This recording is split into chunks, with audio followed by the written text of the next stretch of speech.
Samedi passé, ezalaki collation monene na centre de formation en esthétique kuna ya fondation Iyeli Molangi edi elengaki kitoko makasi n'impact idéologie na présence ya yemoko président ya fondation oyo portaka kombo na ye l'honorable Edi Iyeli Molangi car le bongi azalaki sur place. Tolanda.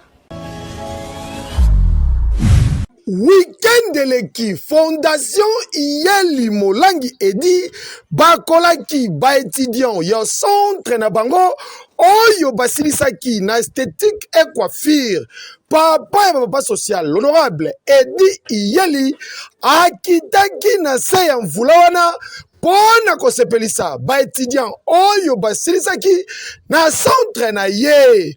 Il faut koyeba ke eza deuxième promotion pe offre monene papa apesaki na bana na ye ya commune na Ngiringiri funa République démocratique du Congo mobimba formation eza ya ofele oyoki ofele ambiance elekaki kitoko makasi n'impact pe idéologie tomonaki présence ya représentant ya ministre affaires et sociales ye mutu ayaki ko remettre ba brevet et pas ya ba lauréat yoga communication ici valablement représenté au nom du corps des inspecteurs urbains des affaires sociales.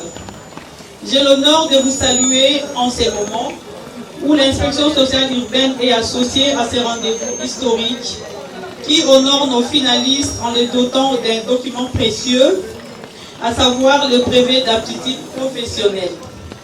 La manifestation de ces jours et le couronnement du programme de la formation en esthétique et coiffure de notre promotion 2020-2021.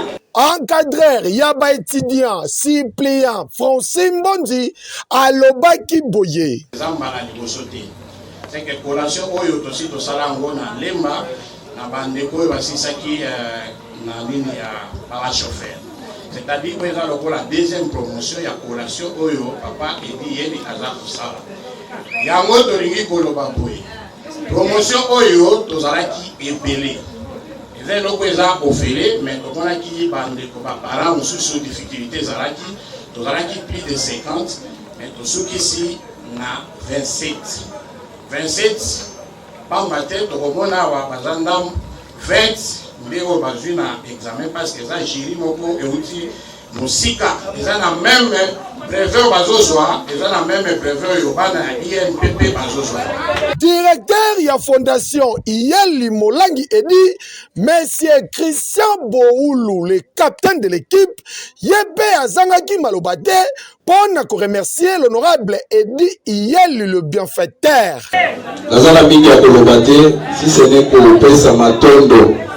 Merci et par président Nabiso, honorable Nabiso, Iyeli Molangi Edi. Pour la ligne, merci. Merci, papa, merci parce que on a fait Bisso, la zone de la qualité, il y a directeur, il y a fondation, où on a Bisso Lélo. Donc, à l'issue sur le comité de pitié, on dit qu'à Bisso Fondation. Mais les gens ont Bisso tant de millions aux Anabisso Rondo. Namoto Nazo Kambamandino. Au final, balekaki na remise ya ba brevet, babandaki na lauréate oyo abimaki na très grande distinction, papa aremetaki brevet na moi eloko, brevet na moi eloko. Na nsima na yango, fumu na bao, papa et papa social, tango azwaki maloba, aremerciaki bato nyonso, ba madame, ba coordinateur ya fondation na ye, pe ba madame oyo ba pesa ki bana mayele abambula ki bango pe moi eloko courage bino pobosa mosala mwana toyoka kao onde papa kunda o papa sala kabapo papa pe alakisaka bana mosala eza mokoti soki boke boye biso toleki boye biso towa nzombo le soir.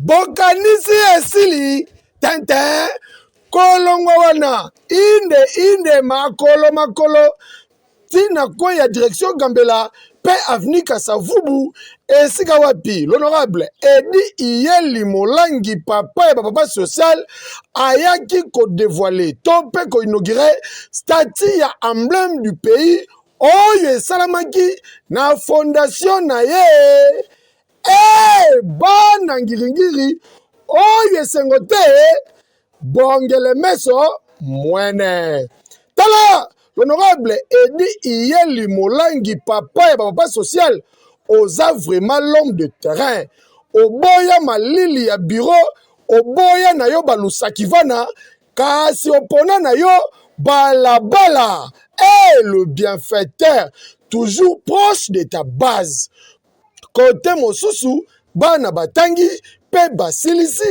ofele année 2021 pe 2022 et bandi papa mama botinda bana bayekola bino pe soki boyebaki métier te boya koyekola po eza ofela na ofela ya boye ezala te papa social il y a pas deux. Hey,